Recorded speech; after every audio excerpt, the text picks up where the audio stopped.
Hi friends, Jananayagan படத்தோட update இன்னைக்கு வரப்போறதா ஒரு நியூஸ் பயங்கரமா ட்ரெண்ட் ஆயிட்டு இருக்கு. பட் அப்டேட் வரப்போறதா அபிஷியல் அப்டேட் எதுவும் இன்னும் வரல. ஸ்டில் இன்னைக்கு அப்டேட் இருக்குன்ற மாதிரி சொல்றாங்க.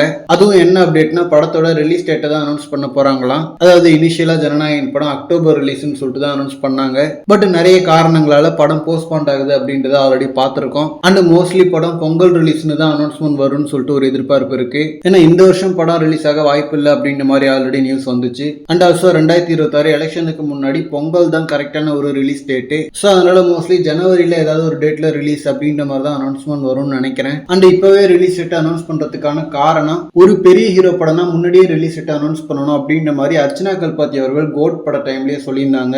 ஏன்னா அந்த மாதிரி பண்ணும்போது தான் மற்ற படங்கள் எல்லாமே அதுக்கேற்ற மாதிரி ஒரு ஷெடியூல பண்ணுவாங்க. ஏன்னா தளபதி படம் வருதுன்னா மோஸ்ட்லி யாரும் வரமாட்டாங்க. பொங்கல் ஆர் தீபாவளின்னு ஃபெஸ்டிவல் டைம்னா கூட ஏதாவது குறிப்பிடத்தக்க நடிகரோட ஒரு படம் வரும். அண்ட் முகம் தெரியாத பெயர் தெரியாத குட்டி குட்டி படங்கள் ஒரு 2-3 வரும். அண்ட் ரீசெண்டா கூட விடாமுயற்சி ரிலீஸ் டேட்ல ஒரு மிகப்பெரிய கொலாப்ஸ் பண்ணதால என்ன ஆச்சு நம்ம எல்லாருமே பார்த்தோம். லாஸ்ட் மினிட்ல விடாமுயற்சி போஸ்ட்பாண்ட் ஆனதால குட் பேட் அக்லியால வர முடியல. அதே மாதிரி விக்ரம் அவர்களோட வீரதீர சூரனும் போஸ்ட்பாண்ட் ஆச்சு. பட் இது எல்லாமே மதகஜ ராஜாவுக்கு ஒரு மிகப்பெரிய அட்வான்டேஜா அமைஞ்சு அந்த படம் சம்பவம் பண்ணிட்டு போயிடுச்சு. ஸோ அதனால பெரிய ஹீரோ படங்களோட ரிலீஸ் டேட்டை கொஞ்சம் முன்னாடியே அனௌன்ஸ் பண்றது தான் கரெக்ட். ஓகே ஃப்ரெண்ட்ஸ், இன்னைக்கு அப்டேட் வருதுன்னா எத்தனை மணிக்கு வருதுன்னு சொல்லிட்டு வெயிட் பண்ணி பார்க்கலாம். இந்த மாதிரி தளபதி பார்த்தீங்கன்னா ஹாட் அண்ட் அப்டேட்ஸ்க்கு நம்ம ஜெய் ஃபோர்ட் சேனலை சப்ஸ்கிரைப் பண்ணுங்க. தேங்க்யூ.